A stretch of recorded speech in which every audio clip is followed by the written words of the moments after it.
¿Qué tal, queridos amigos? Pareciera que Claudia Sheinbaum, la presidenta electa, ha puesto un poquito el freno a su antecesor, el mandante pelafustán López Obrador. Y lo digo porque, por lo menos, enfrió la euforia que había en torno a la reforma al Poder Judicial. La enfrió en el sentido de que dijo, no se va a aprobar de inmediato, hay que esperar por lo menos un mes, es decir, que ella asuma la presidencia de la República para saber cuál es el destino de la reforma judicial. De alguna manera estaba explicando que la próxima presidenta, al igual que el presidente actual, el mandante pelafustán, pues no respetan los poderes y la autonomía de los poderes, en tanto que ella dice que puede detener o no la reforma judicial con el sello de Andrés Manuel.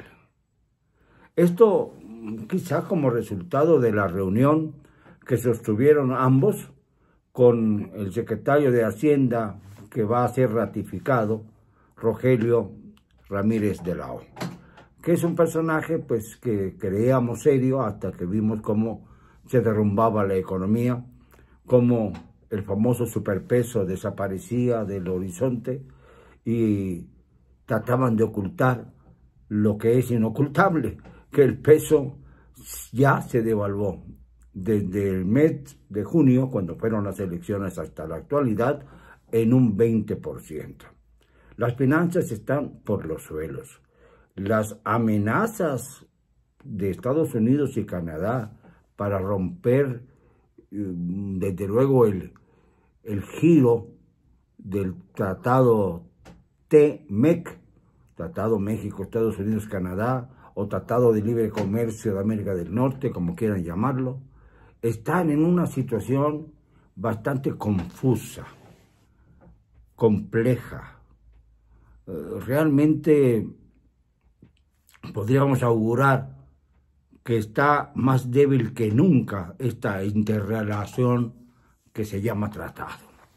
Porque obviamente los gobiernos, las potencias del norte del continente, no están de acuerdo con el retroceso democrático que implicaría la reforma que abre la posibilidad a que a través del voto popular se cuelen ministros comprometidos con el narcotráfico y, claro, blindados con el dinero del narcotráfico para que puedan realizar sus tareas y sus convocatorias y luego ser usados por el narco para que no tengan ningún problema los narcotraficantes durante el próximo sexenio. ¿Esto lo va a permitir Claudia Sheinbaum? ¿Para esto es tanto barullo? Yo me pregunto por qué por todos lados se resquebraja el proyecto de gobierno de la señora presidenta electa y en cambio se habla de elegir al señor López Obrador como un presidente extraordinario, el mejor de la historia, por encima de Juárez, de Lázaro Cárdenas, de Madero, de Carranza, en fin. ¿De verdad? ¿De verdad hay tanta torpeza y tanto descerebrado? ¿O que tienen, como los pulpos, el cerebro lleno de excremento, como dijeron en un chiste por España? Porque francamente no puedo entender que crean que de verdad López Obrador, que deja el país devastado con una guerra intermitente entre los distintos cárteles de la droga, con el ejército cómplice de los mismos narcos y que pues realiza una especie de parodia incorporando a la Guardia Nacional a la burocracia federal sin ningún otro objeto, sin ningún otro sentido que acabar con la ficción de una guerra entre el narco y la Fuerza Armada Mexicana y secundar lo que dicen fuera de nuestro territorio respecto precisamente a las complicidades enormes entre las Fuerzas Armadas de México y sí, el narcotráfico. Esto duele especialmente porque si el ejército está destinado a proteger y defender la soberanía nacional, en estos momentos estamos pues sencillamente acalorados con la indecencia de la reforma judicial. Reforma judicial aparentemente detenida, suspendida, como la pausa ignominiosa que ha colocado Andrés Manuel, creyéndose que es más importante que la doctrina diplomática, que las leyes internacionales, inventándose conceptos que no existen entre la diplomacia. Pausa. No hay pausa, no puede haber pausa. Si hay suspensión de actividades, pues entonces se tendrían que llamar a los embajadores de México y de Estados Unidos a su embajador en México para que rindieran cuentas y para que entonces sí se estableciera un distanciamiento respecto a la nación a la que se supone agresora. ¿Agresora por qué? Él dice que no es nada más que una especie de sustito a los embajadores de México que están en México, de Estados Unidos y Canadá. Sustito. Quiere jugar como si fuera un niño a los soldaditos de plomo. Y esto es algo que rebasa la conciencia política de las superpotencias del norte. Yo no sé cuánto nos van a tolerar o le van a tolerar a nuestro gobierno.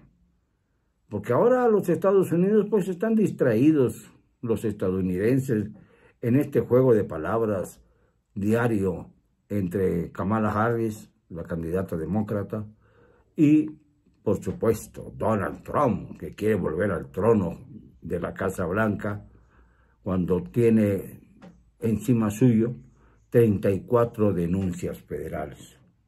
Y sin embargo, es candidato. Es candidato sobre el hecho de que ha sido señalado culpable de diversos ilícitos. Y esto es algo que de ninguna manera favorece tampoco a la democracia continental. Esto es algo que sin duda alguna es prueba de que el sistema democrático está en crisis y que además en México el señor mandante Pelajustán está haciendo todo lo posible por desbaratar completamente el concepto de democracia para reafirmarse como presidente autoritario y dejarle esta condición en bandeja de plata a su queridísima sucesora, Claudia Sheinbaum, la mujer brillante, que ya dijo que va a continuar con las mañaneras, pero con otro esquema. Es decir, quizá sea el auditorio, quizá sea el atril en donde se para a hablar, quizá sea un gatopardismo pues con otros aires, un gatopardismo que ha negado a Andrés Manuel durante todo su periodo presidencial y que es exactamente lo que nos está alegando. Hablar de cambio todos los días sin transformar nada. Y cuando no puede dar respuesta a las acusaciones serias, como el caso de Chalco, inundado desde hace 3 semanas con aguas negras, entonces dice que él no pudo solucionarlo todo, que era demasiado el legado terrible, espantoso del neoliberalismo. Y le echa otra vez la culpa al neoliberalismo 69 meses después de haber asumido la titularidad del Ejecutivo. Fíjense ustedes qué grado de vergüenza, o de desvergüenza, mejor dicho, tiene este sujeto que va a dejar el poder dentro de un mes y unos cuantos días más. Culpar al neoliberalismo cuando ya lleva 69 meses en el poder. es bastante miserable, es bastante ridículo. Y por eso México ha perdido su credibilidad ante las naciones del mundo. No México, su gobierno. Un gobierno nefasto que de ninguna manera puede ser exaltado porque un periodista mercenario se haya parado para abrazar al presidente diciendo que así abrazaba la historia. Pero ya después de esto, solamente nos falta ver que alguno de los chimpancés del zoológico de Chapultepec vaya al Palacio Nacional a reclamar un sitio en las mañaneras. No me van a callar, nunca, y lo digo con cero cobardía.